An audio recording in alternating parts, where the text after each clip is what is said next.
اللہ تعالیٰ نے قرآن مجید فرقان حمید میں ارشاد فرمایا ہے کہ فَاسْأَلُوا أَهْلَ الذِّكْرِ إِن كُنتُمْ لَا تَعْلَمُونَ۔ اگر تمہیں کسی بات کا علم نہ ہو تو اہل علم سے سوال کر لیا کرو، اہل ذکر سے پوچھ لیا کرو۔ سوال کرنا بڑا اچھا عمل ہے، لیکن سوال صرف ضرورت کے وقت اس سوال کو پوچھا جائے جس سے جہالت ختم ہو، انسان کے علم میں اضافہ ہو، اپنے شعور کو بلند کر کے مسئلے کو سیکھ کر پھر بندہ اس پر عمل کرنا شروع کر دے۔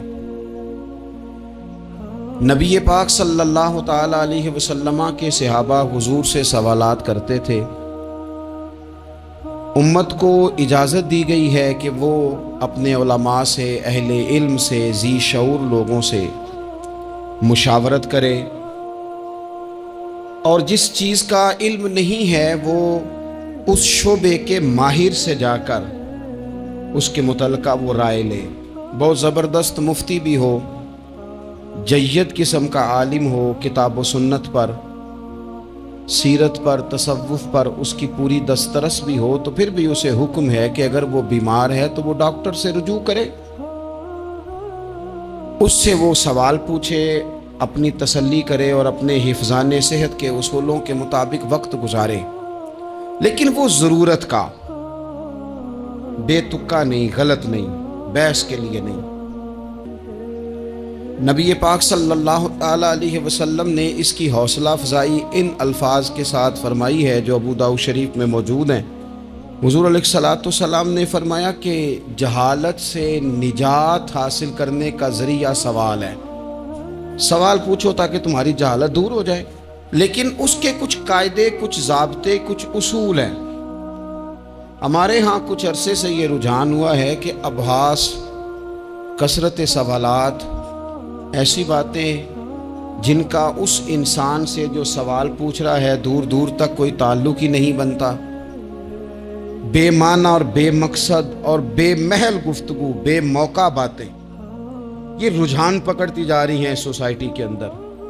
ہر شخص کو تجزیہ نگار بنا دیا گیا ہے، ہر شخص کو عالم بنا دیا گیا ہے، ہر شخص کو ڈاکٹر ڈکلیئر کر دیا گیا ہے، ہر بندہ اپنی مرضی کی رائے دے رہا ہے۔ اس کا نقصان یہ ہوا ہے کہ ملک تیزی سے غیر مستحکم ہوتا چلا جا رہا ہے۔ بگڑتے، بکھرتے، ٹوٹتے خیالات، بہت زیادہ جب باتیں ہونے لگ جاتی ہیں، بہت زیادہ جب بحثیں ہونے لگ جاتی ہیں تو وہ نفرتوں کو جنم دیتی ہیں، وہ اذیت کا باعث بنتی ہیں۔ قرآن مجید فرقان حمید آپ دیکھیے تو سورہ بقرہ میں سے جو آیہ کریمہ میں نے آج تلاوت کی ہے خطبے میں، اس میں اللہ تعالیٰ نے فرمایا ام تریدون ان تسألوا رسولکم کما سئل موسیٰ من قبل، کیا تم میرے نبی پاک علیہ السلام سے بھی اسی طرح ہی سوال کرنا چاہتے ہو جس طرح حضرت موسیٰ کی قوم نے ان سے کیے تھے؟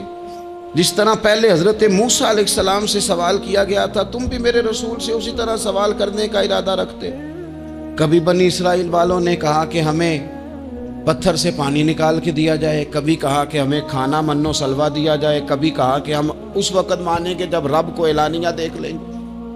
کیا تم میرے رسول سے بھی اسی طرح ہی سوال جواب کرنا چاہتے ہو؟ ضرورت کے لیے سوال ضرور کریں، یہ پہلا ہی سپارہ ہے۔ حضرت موسیٰ علیہ السلام کا زمانہ مبارکہ ہے، ایک شخص نے اپنے کزن کو، اپنے چچا کے بیٹے کو، چچا زاد کو قتل کر دیا اور خود ہی اس کا مدعی بن کے حضرت موسیٰ کے پاس آیا کہ بتائیے جناب میرے اس بھائی کو کس نے قتل کیا ہے؟ حضرت موسیٰ نے ایک سادی سی بات کی، کیا فرمایا؟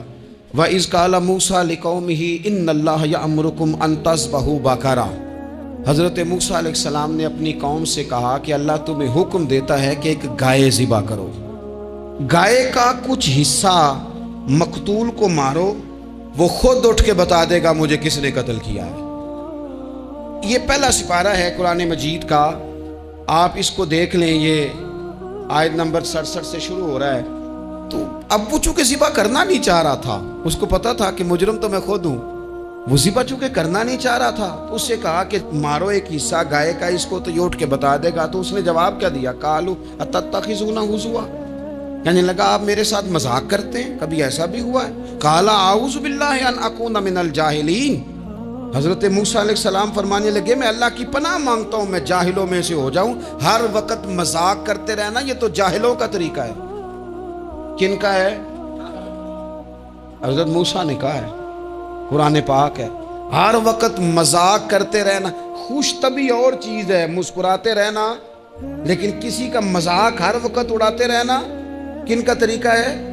جاہلوں کا. جب کہا نہیں ذبح کرنی ہے تو اب ذرا دیکھیے کرنا نہیں نہ چاہ رہے. قالوا ادع لنا ربک یبین لنا ما ہی. کہنے لگے اے موسیٰ پھر آپ نہ رب سے دعا کریں کہ وہ ذرا کھول کے بتائے وہ گائیں کس طرح کی ہو. ارادہ نہیں نا ذبح کرنے کا، آپ دعا کریں. قال انہ یقول انہا بقرۃ لا فارض ولا بکر.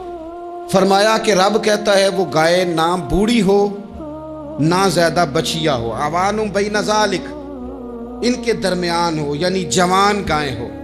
فافعلوا ما تؤمرون، کرو جس کا تمہیں حکم دیا جا رہا ہے. قالوا ادع لنا ربک یبین لنا ما لونھا. لو اگلی بات سن لو. کہنے لگے آپ دعا کریں رب سے کہ وہ کھول کے بتائے اس کا رنگ کس طرح کا ہو، رنگ بتائیں کس طرح کا ہو. قال انہ یقول انہا بقرۃ صفراء.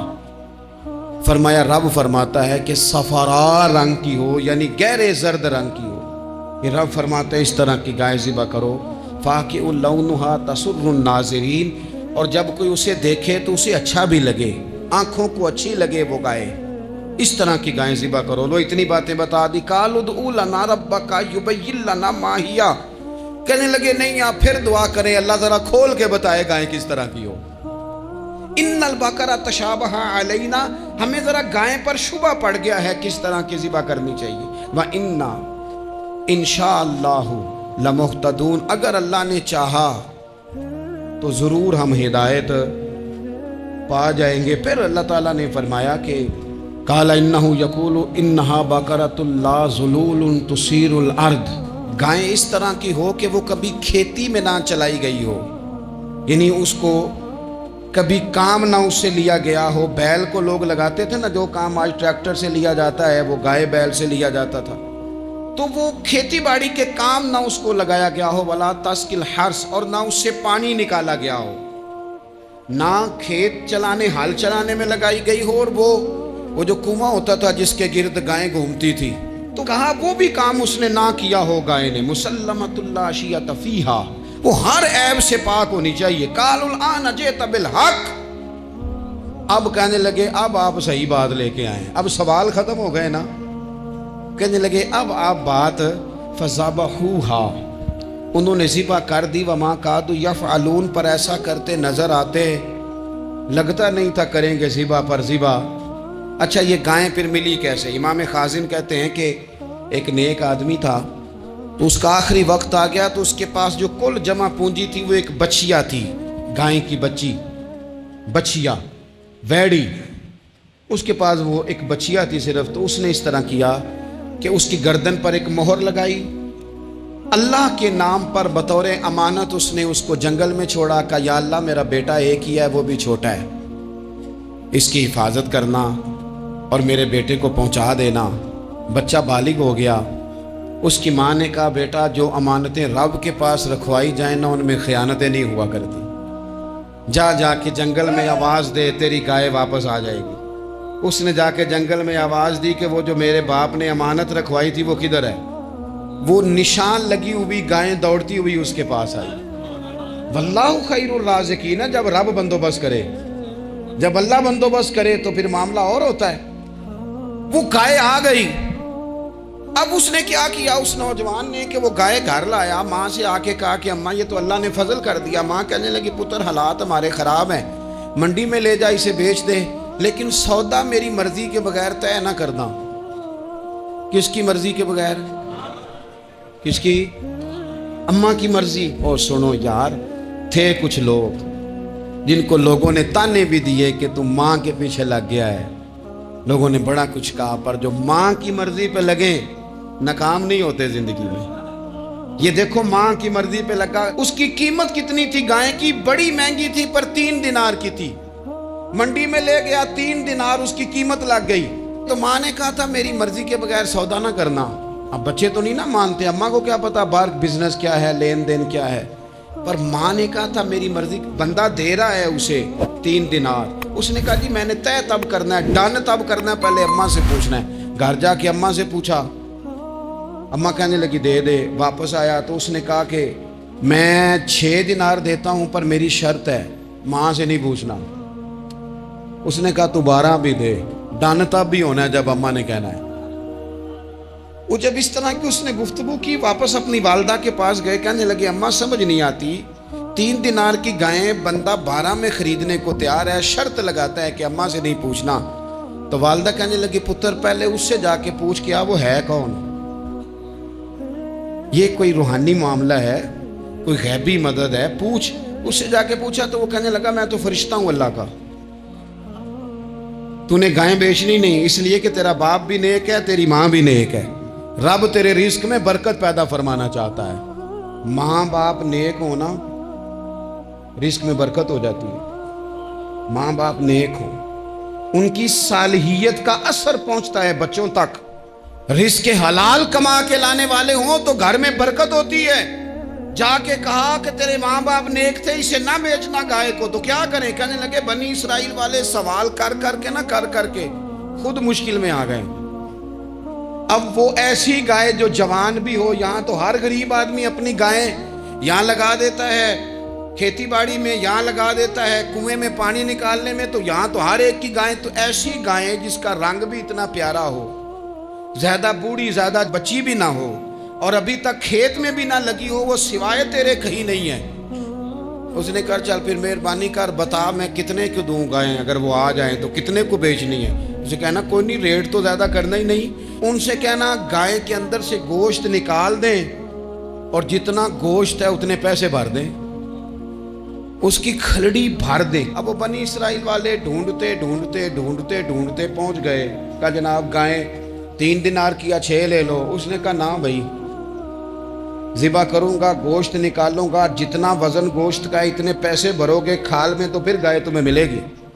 اب مجبور تھے، کیا کرتے؟ ابن کثیر حدیث لائے ہیں، امام سیوطی نے در منصور میں بھی لکھی ہے، نبی پاک صلی اللہ علیہ وسلم نے فرمایا سنو جوانوں، اور اسے دل کی تختی پہ لکھو، نبی پاک علیہ السلام نے فرمایا اگر بنی اسرائیل والے زیادہ سوال نہ کرتے تو اتنی مشکل کا شکار نہ ہوتے۔ انہوں نے سوال اتنے کیے کہ چارہ نہیں ہے اب ان کے لیے، چارہ نہیں ہے اب ان کے لیے کہ یہ ادھر ادھر جا سکے، مجبوری بن گئی، یہی گائے خریدنی ہے، یہی لے جانی ہے۔ اب اتنا سارا مال جمع کر کے وہ گائے خریدی، ذبح کی، تو مقتول کو جب اس کا ایک حصہ مارا تو اس نے اٹھ کے کہہ دیا یہ جو مدعی بنا ہوا ہے نا، یہی تو میرا قاتل ہے، یہی تو میرا قاتل ہے، یہی تو ہے، اس نے یہ سارا کام کیا ہے۔ تو زیادہ سوالات کرنا، بہت زیادہ سوالات کرنا، ہر وقت بحث میں رہنا، نبی پاک صلی اللہ تعالی علیہ وسلم نے منع فرمایا، اور میرے رسول پاک علیہ السلام نے فرمایا یاد رکھو 3 چیزوں سے ہمیشہ بچو، بخاری مسلم میں موجود ہے۔ ایک تو فرمایا کثرت کیلو کال سے بچو، زیادہ بحث نہ کرو، اور دوسرا حضور علیہ السلام نے فرمایا مال کو ضائع کرنے سے بچو، اور تیسرا فرمایا زیادہ سوال نہ کیا کرو، زیادہ سوال نہ کیا کرو۔ ایک مقام پہ نبی پاک علیہ السلام نے فرمایا حج فرض ہے، ایک صاحب نے اٹھ کے پوچھا حضور ہر سال؟ حضور خاموش ہو گئے۔ پھر پوچھا حضور ہر سال؟ سرکار خاموش ہو گئے۔ تیسری بار پھر پوچھا حضور ہر سال؟ نبی پاک علیہ السلام نے فرمایا زیادہ سوال نہ کیا کرو، میرے منہ سے نکل جاتا نا ہر سال فرض ہے تو رب نے ہر سال فرض کر دینا تھا، تمہارے لیے مشکل ہوتی۔ اور فرمایا جس چیز کے لیے میں تمہیں حکم دوں وہ کر دیا کرو، اور جس چیز میں تمہیں آزاد کر دوں اس میں آزاد ہو جایا کرو، زیادہ باریکیوں میں نہ جایا کرو۔ جن لوگوں نے بھی باریک بن کے چیزیں ڈسکس کرنی چاہی نا، الجھ گئے، تنگ آ گئے، اور جو کسی ایک دروازے کے فقیر تھے، ایک دروازے کے فقیر تھے، ایک دروازے کے فقیر تھے، کسی ایک راہ سے خیرات لیتے تھے، زیادہ الجھاؤ نہیں پیدا کیا انہوں نے۔ میں کہہ چکا ہوں علم حاصل کرنے کے لیے سوال ضرور کریں، لیکن بحث کے لیے اور الجھاؤ پیدا کرنے کے لیے، نئی سے نئی راہ تلاش کرنے کے لیے، یہ بات درست نہیں ہے۔ بلکہ بخاری مسلم میں ایک حدیث ہے جس کو پڑھ کے انسان بار بار سوچنے پہ مجبور ہو جاتا ہے کہ اس طرح بھی ہوتا ہے۔ حضرت انس بن مالک رضی اللہ تعالیٰ عنہ ارشاد فرماتے ہیں، ہم سب حضور کی بارگاہ میں بیٹھے تھے، بخاری مسلم ہے، نبی پاک علیہ السلام تشریف فرما تھے، حضور کی عادت مبارکہ تھی جہاں موقع آیا حضور بیٹھ گئے۔ حضور زمین پہ جلوہ فراز تھے، صحابہ کرام نے سوال پوچھنے شروع کیے، یہ بھی بتائیں، یہ بھی بتائیں۔ کچھ نوجوان تھے، انہوں نے کچھ سوالات شروع کیے، انہوں نے بہت زیادہ سوالات کیے کثرت سے۔ تو حضرت انس بن مالک رضی اللہ تعالیٰ عنہ فرماتے ہیں بہت سوالات، جب زیادہ سوال ہو گئے نا، اللہ کے رسول صلی اللہ علیہ وسلم اٹھ کے نا ممبر پہ بیٹھ گئے، فرمایا پوچھو جو تمہارا جی چاہتا ہے میں بتاؤں گا، پوچھو، کرو سوال کرو۔ ایک شخص نے اٹھ کے عرض کی، یا رسول اللہ میرا باپ کون ہے؟ فرمایا حذیفہ۔ دو لوگ اور اٹھے، یا رسول اللہ ہمیں لوگ تانے دیتے ہمارا باپ۔ فرمایا تمہارا باپ وہی ہے جس کی طرف تم منسوب ہو، اسی باپ کی جائز اولاد ہو۔ ایک بندہ اور اٹھا، اس کا لہجہ بھی کچھ اس طرح کا تھا، کہنے لگا حضور میں جنت میں جاؤں گا کہ جہنم میں؟ کئی دفعہ نا چیزیں راز میں رہیں تو وہ ٹھیک رہتی ہیں، لیکن جن کو راز کھولنے کا شوق ہو ان کے اپنے بھی کھل جایا کرتے ہیں، ان کے کھل جاتے ہیں، پھر وہ تکلیف میں آتے ہیں۔ یہ یاد رکھیں، حضور میں جنت میں جاؤں گا کہ جہنم میں؟ حضرت انس بن مالک کہتے ہیں کریم بولے، مور لگنے لگی، ہم کانپنے لگے۔ حضور نے فرمایا تو جہنم میں جائے گا، دوزخی ہے تو۔ بس جب وہ سناٹا چھا گیا، اب ڈر تھا کہ کچھ اور باتیں نہ، یہ کثرت سوالات کی وجہ سے حضور ناراض ہو گئے۔ کہتے ہیں فٹافٹ حضرت عمر اٹھے، فٹافٹ، اور کوئی معافی نہیں مانگی، کوئی بات نہیں کی۔ جناب عمر تھے نا، آئے عمر تیرے جملوں پہ مر جاؤں، ان راہوں پہ قربان جہاں سے عمر چلتے تھے۔ ہر حکمران تیری بات کرتا ہے، پر عمر تیرے ایک ایک فیصلے پہ میری اولادیں قربان۔ ایسا بھی شخص کوئی پلٹ کے دنیا میں آئے گا جیسا خطاب کے گھر عمر پیدا ہوا۔ حضرت فاروق اعظم اٹھے، یوں ہاتھ باندھے، رو پڑے، کہنے لگے نہ حضور نہ، رضیت باللہ ربا وبالاسلام دینا وبسیدنا ومولانا محمد نبیا ورسولا۔ حضور ہم بڑے راضی ہیں کہ اللہ ہمارا رب ہے، سونیا بڑے راضی ہیں کہ دین ہمارا اسلام ہے۔ یا رسول اللہ ہم بڑے راضی ہیں کہ اللہ نے آپ کو ہمارا نبی بنا کے بھیجا ہے۔ حضور بڑے، یوں ہاتھ باندھے، نہ ساڈا بولیا چولیا معاف کری، غلطی ہو گئی حضور جوانوں سے، نہیں ایسا حضور، نہ اس سے زیادہ کوئی پردہ نہ کھول جائے کہ رضیت باللہ ربا وبالاسلام دینا وبسیدنا ومولانا محمد نبیا ورسولا۔ وہ ضرورت کے لیے سوال ضرور پوچھا جائے، حضور پسند کرتے تھے، لیکن بحث میں الجھ جانا، ہر وقت دین کو تختہ مشق بنا لینا، ہر وقت میرا دل تڑپتا ہے، کبھی کبھی سوچتا ہوں یہ میرے نبی پاک کا دین ہے، کیا یہ صرف دنیا میں بحث کے لیے آیا ہے؟ جس کو 4 لفظ آئے اس نے میرے حضور کے دین کو ذریعہ بحث بنا لیا۔ صبح بھی بحثیں، شام بھی بحثیں۔ کریم محبوب علیہ الصلوۃ والسلام نے جو طائف میں روڑے کھائے تھے وہ اس لیے کہ امت بیٹھ کے بحثیں کرے، اس لیے امام علی مقام نے سارا گھرانہ کربلا میں دے دیا کہ تم بحثیں کرو۔ عمل کب کریں گے؟ کرو بحث، صبح بھی کرو، ہر بندہ کرے، مولوی بھی کرے، مفتی بھی کرے، مناظر بھی کرے۔ وہ چلو علماء تو کبھی اعلاء کلمت الحق کے لیے کوئی گفتگو کر بھی لے، ہر چوک چراہے میں بحث، ہر جگہ مناظرہ، خدا را بلا ضرورت تو چھوڑ دیں، بلا وجہ تو چھوڑ دیں، کبھی تو مان کر چلنے کا مزاج بنا لیں، کبھی تو قبول کر لیں۔ یا رسول اللہ رضیت باللہ ربا وبالاسلام دینا وبسیدنا ومولانا محمد نبیا ورسولا۔ حضور بڑے راضی ہیں کہ اللہ ہمارا رب ہے، اسلام ہمارا دین ہے، آپ ہمارے نبی ہیں۔ حضور ہم بڑے ہی راضی ہیں، ہم پر کرم نوازی ہو جائے۔ حضور نے فرمایا عمر بیٹھ جا، اللہ تیرے اوپر رحم فرمائے۔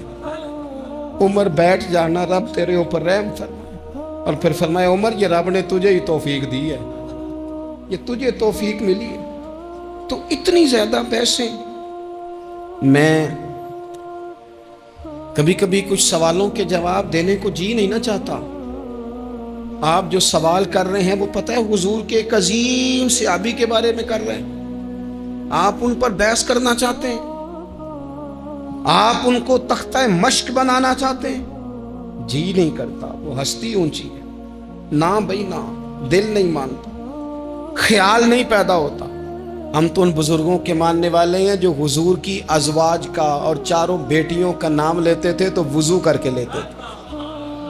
وہ تو باتیں کرتے تھے تو ڈر ڈر کے کرتے تھے, کہتے تھے توبہ توبہ توبہ. ہم کہاں اور وہ لوگ کہاں. لیکن آج ہر آدمی کو بحث کا شوق آیا ہے. ہر شخص ہے جو کہتا ہے مجھے بھی 3 باتیں آتی ہیں, میں بھی تھوڑا سا مفتی ہوں, میری بھی سن لو. اپنی زندگی میں اتنا دروازہ بحث کا نہ کھولیں, اتنا الجھاؤ نہ پیدا کریں, اور ایسے بے جا لا یعنی اور بے مقصد سوالات سے اپنے آپ کو بچائیں جن میں انسان پڑھے تو اس کے لیے الجھاؤ بڑھ جائے. بعض سوالات ایسے بھی حضور سے کیے گئے کہ سرکار نے ان پر سخت ناراضگی کا اظہار فرمایا. اور میں اس سوال کی کیا حاجت, تو میں آپ سے گزارش کروں گا سیکھنے کے لیے مسئلہ ضرور پوچھیں, سیکھنے کے لیے. اب بہت ساری ایسی چیزیں ہیں جن کا قبر میں ہم سے کوئی سوال نہیں ہوگا, لیکن صبح شام بحث ہوتی ہے اس پہ. ہمارا کوئی اس مسئلے میں لینا دینا نہیں, لیکن ہم بحث کرنے کو صبح و شام تیار ہیں. اللہ تعالیٰ بابا فرید الدین مسعود گنج شکر, داتا علی حجویری اور ان مشائخ اور ان بزرگوں کی اس دھرتی پر فضل فرمائے, اور اس وطن کو اللہ قیامت کی صبح تک آباد فرمائے. آخر دعوانا ان الحمد